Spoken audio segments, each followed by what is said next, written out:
चलिए दोस्तों, कैसे हैं आप सब। आज बातचीत करते हैं एक ऐसे टॉपिक पे जो मुझे रिसेंटली बहुत सारी जो कुंडलियाँ रहती है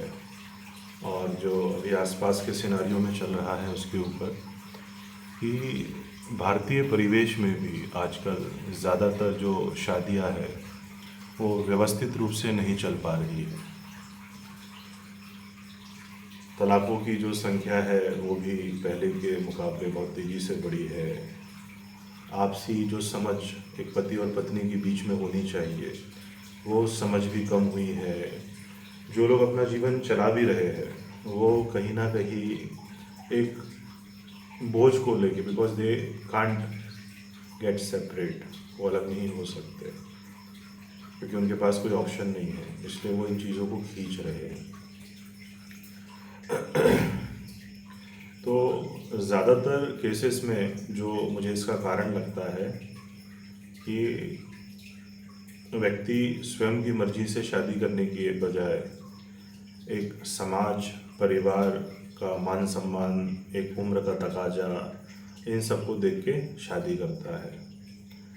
और दूसरा जो रीज़न मुझे लगता है कि जो शादी की उम्र है, जो पहले जनरली 20-22 की एज तक या उसके और पहले 16-17 की उम्र तक शादियां हो जाती थी, अभी जनरली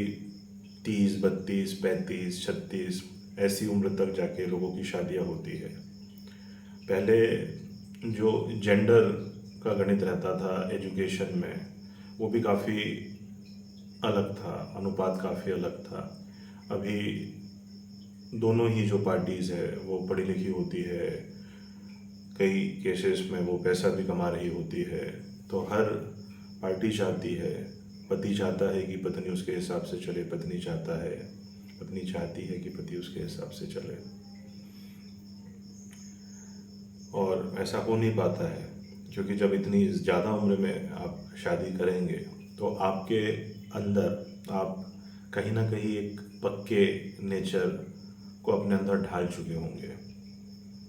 अब आप अपनी जो नेचर ढल चुका है, एक तरीके से देखें कि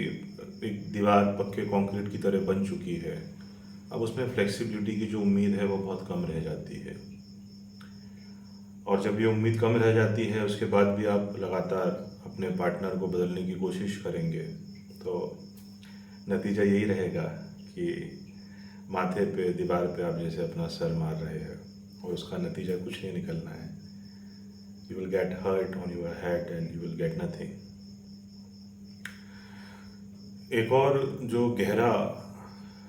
कारण मुझे नज़र आता है, जो शादियाँ इस तरीके से अनबैलेंस रूप में चल रही है बस।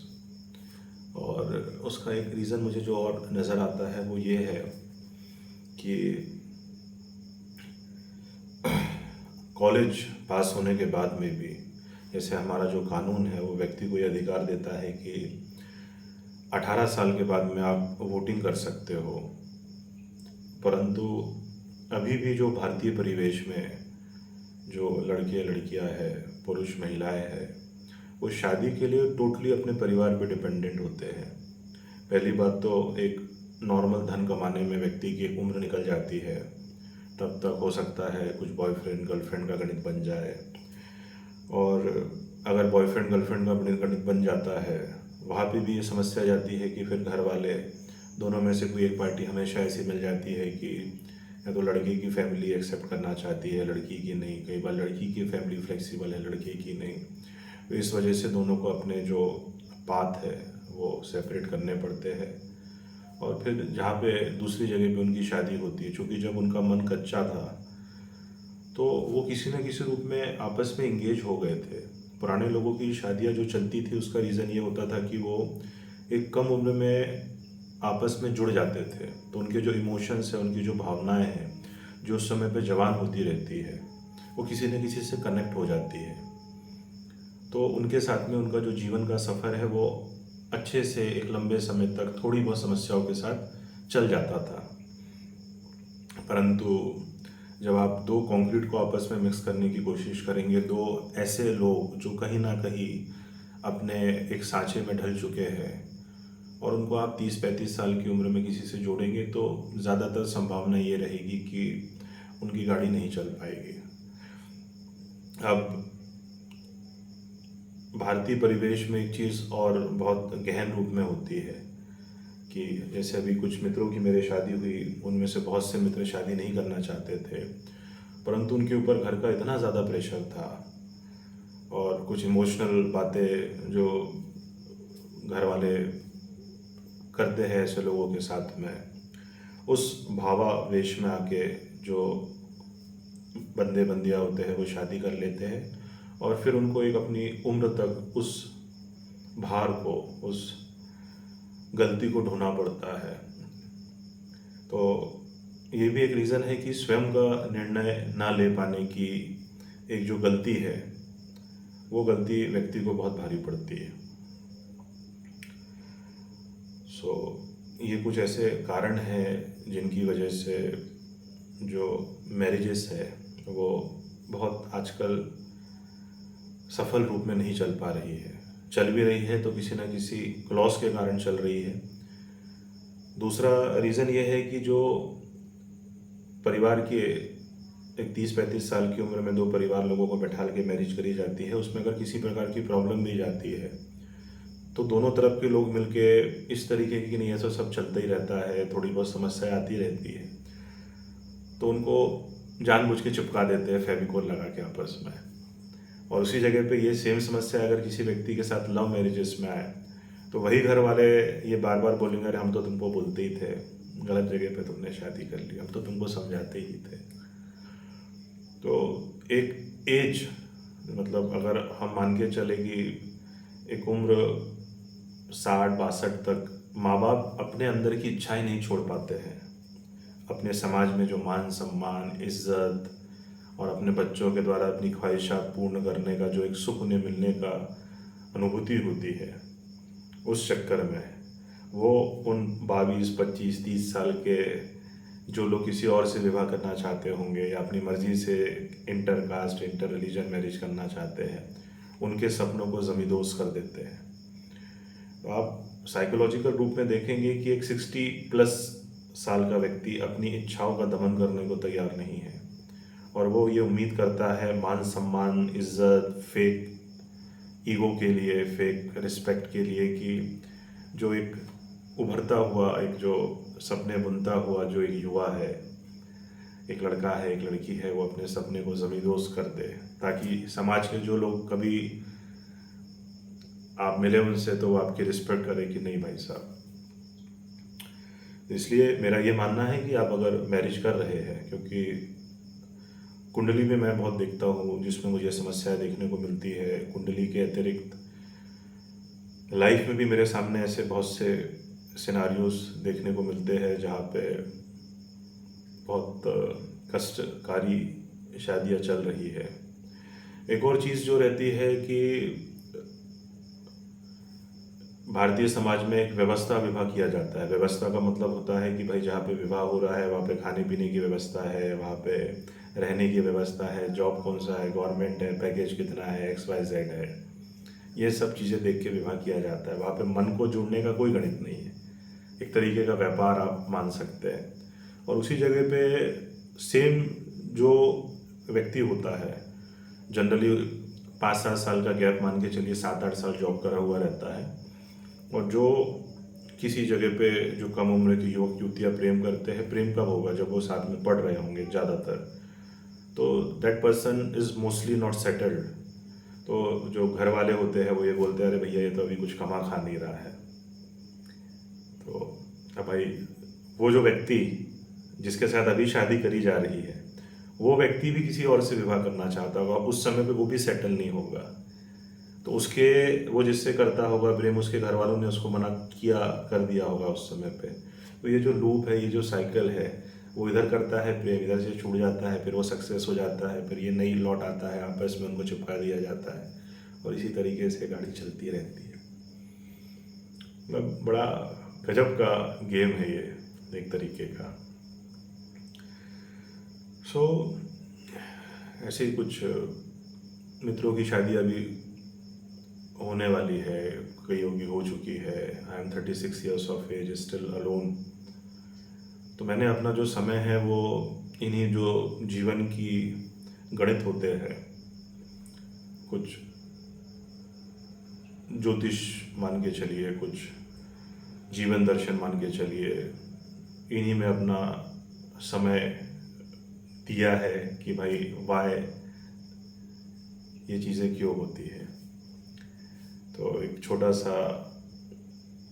चर्चा जो ऐसे ही रात के 12 बजे मन हुआ कि चलिए मोबाइल पे आप लोगों के साथ की जाए। तो आप बताइएगा कि मेरी जो कही हुई बातें हैं क्या आपको समझ में आई, आप उससे कितना रिलेट करते हैं, कितना सही मानते हैं, या आपके मन में भी वही है कि नहीं भैया इज्जत से बढ़ के कुछ नहीं होता, मन कुछ नहीं होता, ऐसे ही होता है। एक और बड़ा विचित्र गणित है, पहले के समय में सही होता होगा because that time joint families रहती थी, कि विवाह दो परिवारों का होता है। ये बहुत बड़ी फेक थिंग है। विवाह सिर्फ दो लोगों का होता है क्योंकि उन्हीं को अपना जीवन काटना होता है। दो परिवारों का विवाह होता होगा किसी समय पे।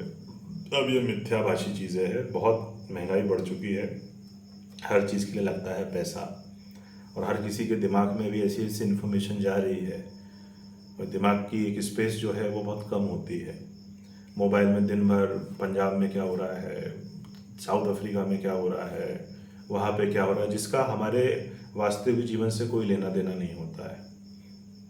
तो कभी भी बहुत ज़्यादा इमोशन में आके अगर आप किसी व्यक्ति को जानते हैं या आपको लगता है कि आप उसको जान सकते हैं, अगर आप परिवार के थ्रू भी मैरिज करने जा रहे हैं,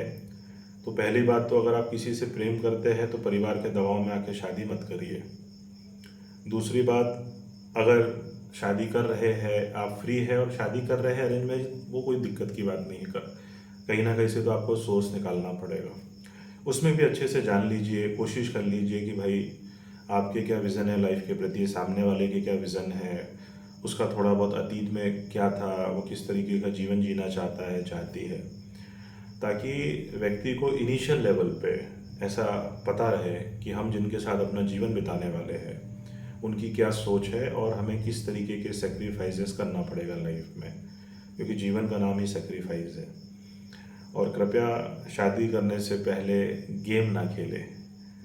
कि आपको पता है कि भैया ये बंदा अच्छा पैसा कमाता है, ये बंदी बहुत सुंदर है, तो कुछ भी करके झूठ बोल के बस एक बार रिश्ता पक्का हो जाए, फैमिली वाले तो करवा ही रहे हैं, तो वो गेम मत खेलें। क्योंकि मैरिज एक बहुत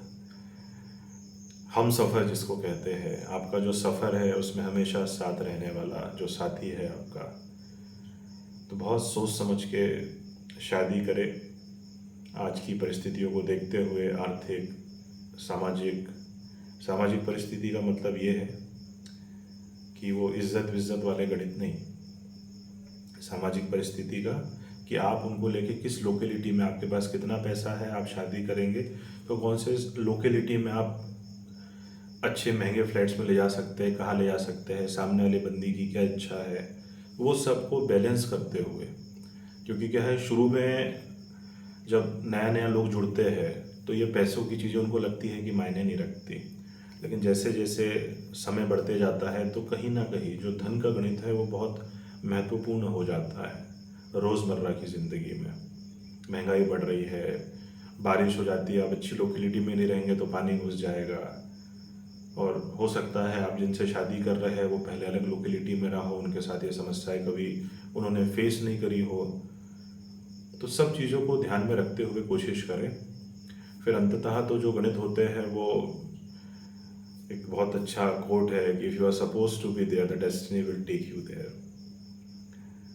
अगर आपके भाग्य में वो गणित लिखे हुए हैं तो आपको कई बार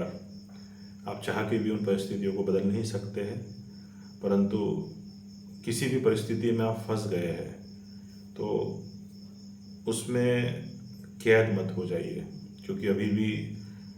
आपका जीवन आगे है, चीज़ों को हल किया जा सकता है। अगर आप रहना चाहते हैं वो सिचुएशन से जिनको आप बदल सकते हैं तो कोशिश करिए बदलने की। और अगर आपको ऐसा लगता है कि नहीं यार ये बदला ही नहीं जा सकता है और मेरी ज़िंदगी सिर्फ फिनिश है इनके साथ रहने में या इस बंदे के साथ रहने में, तो थोड़ा समय लीजिए, लिखिए अपने बारे में कि आप क्या चाहते हैं वास्तविक रूप में, और क्या आपके मन की किसी भी प्रकार की कनेक्टिविटी है जिस बंदे के साथ या जिस बंदी के साथ आप रह रहे हैं, और उस बेसिस पे फैसला लीजिए। चलिए दोस्तों, एक छोटी सी चर्चा, इसके बाद होती है मुलाकात कभी और। Thank you.